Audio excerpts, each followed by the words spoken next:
Jealous होना, किसी से नफरत होना।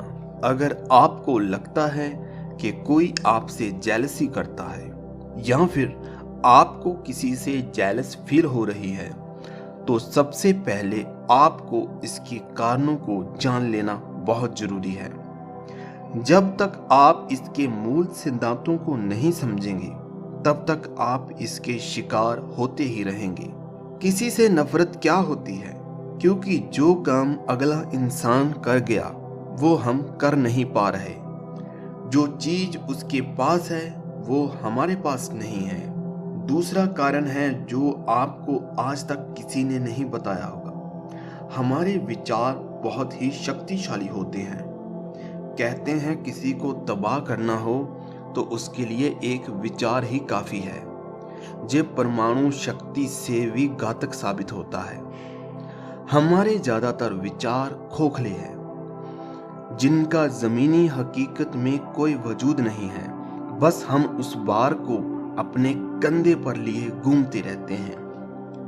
आप जब पैदा हुए तो किसने आपको बताया कि दूसरों से आगे रहना है? किसने आपको दूसरों से नफरत करनी सिखाई? किसने आपको बोला कि तुम हार गए? किसने आपके दिमाग में ये भर दिया कि तुम हार नहीं सकते?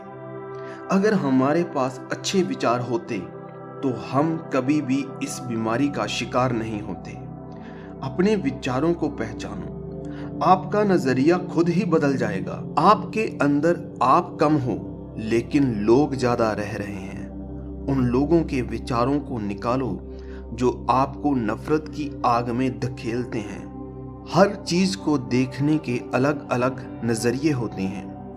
एक नजरिया आपको जेलस की ओर लेके जाता है, दूसरा आपको उसमें कुछ सीखने का मौका दे रहा है। बस आपको सही चुनना है। जैसे मेरे दोस्त ने जल्दी पैसा कमा लिया और उसने बड़ी गाड़ी भी ले ली, तब मेरे पास कुछ भी नहीं था। मुझे उससे जेलस होने लगी। वो जेलसी इस कदर बढ़ रही थी कि मैं खुद परेशान रहने लगा।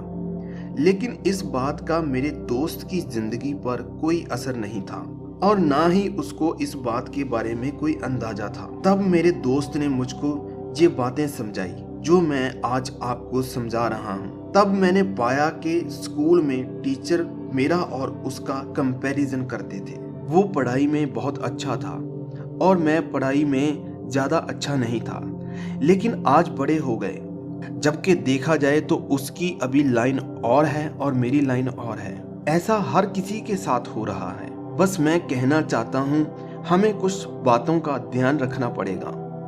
अगर वो हमसे आगे है तो उसको एक्सेप्ट करो। तुम भी आगे चले जाओगे। इसके लिए अपना कर्म करते रहो। उस इंसान का पॉजिटिव पॉइंट लो, क्योंकि वो हमें आगे बढ़ने के लिए मदद करेगा। शायद आपको अपनी लाइफ के लिए कुछ अच्छा मिलेगा। अगर आपको लगता है कोई आपसे जेलसी कर रहा है तो उसको एक पेशेंट समझ के उसका ट्रीटमेंट करो, क्योंकि ये एक बीमारी है। अगर आप उसको अच्छा फील कराओगे तो वो आपसे जेलसी छोड़ देगा और आपको उस इंसान से पॉजिटिव वाइब्स मिलनी शुरू हो जाएंगी। तो अंत में मैं यही कहना चाहता हूँ कि जेलसी एक बीमारी है। किसी से नफरत होना, घृणा होना गलत बात है। कुदरत ने एक पत्ता भी दूसरे पत्ते जैसा नहीं बनाया। आपकी अपनी जिंदगी है, सामने वाले की अपनी जिंदगी है। आपके अपने कर्म है, उसके अपने कर्म है। हाँ, फल छोटा और बड़ा हो सकता है, लेकिन आप अपने कर्म करो, आप भी आगे बढ़ जाओगे। तो किसी से नफरत करना, किसी से नफरत लेना, ये बिल्कुल सही नहीं है। तो दोनों ही बातों में हम खुद को ध्यान रखना होगा। कोई हमारे साथ नफरत कर रहा है तो उसको भी अच्छे से ट्रीट करने की कोशिश करो। और अगर हमको किसी से जेलसी हो रही है तो अपने अंदर देखने की कोशिश करो। आपको खुद ब खुद रिजल्ट मिल जाएगा। धन्यवाद।